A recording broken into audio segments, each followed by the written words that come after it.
Recall that an arithmetic sequence is just a sequence of terms. To get each next term, you're just adding a common difference. So you have a sub 1 plus d, a sub 1 plus 2d, etc. Explicitly will depend only on the n. So a sub n is equal to a sub 1, which is the first term, plus the quantity of n minus 1 times the common difference. Recursively will depend on the previous term, so you need to use a sub n minus 1 to find the next term. So to get the a sub n term, that's the a sub n minus 1, the previous term, plus d, the common difference, where n is greater than or equal to 2. Recall that n is the term number in the formulas, d is the common difference, and a sub n refers to the nth term. So we're going to write an explicit and recursive formula for the arithmetic sequence. A sub 1, which is given as 3, and a sub 10, which is negative 15. Using the formula, a sub n is equal to a sub 1 plus the quantity of n minus 1 times the common difference. A sub 10 then is equal to 3, the a sub 1, plus 10 minus 1 times the common difference. Since a sub 10 was negative 15, replacing that in. Calculating 10 minus 1 to be 9. Solving for d, the common difference, we get d is equal to negative 2.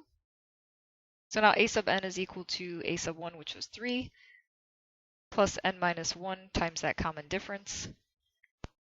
So we have 3 plus n minus 1 times negative 2. Distributing the negative 2, we have 3 minus 2n plus 2.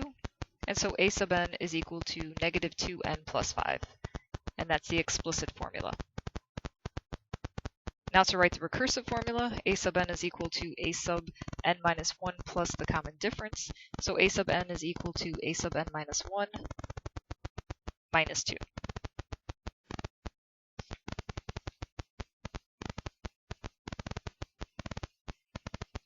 The geometric sequence is a sub 1, and the next term would be a sub 1 times an r, a sub 1 times r squared, etc.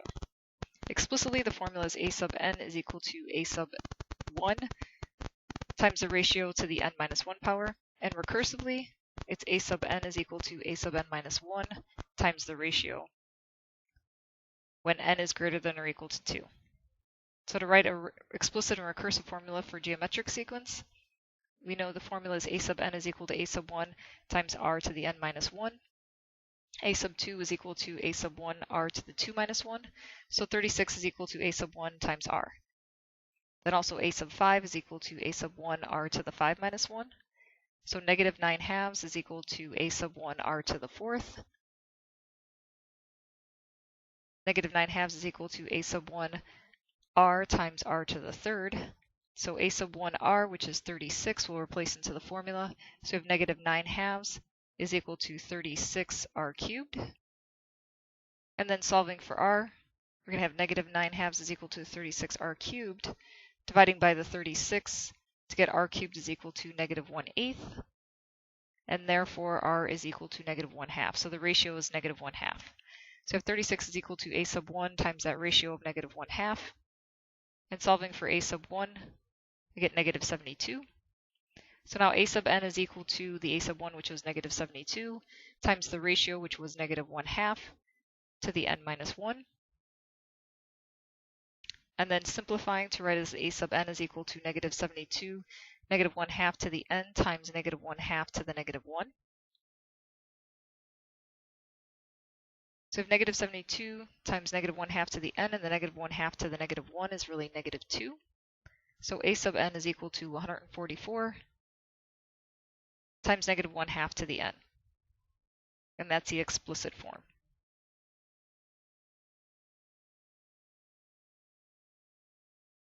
Then the recursive formula is a sub n is equal to a sub n minus 1 times the ratio, which is negative 1/2.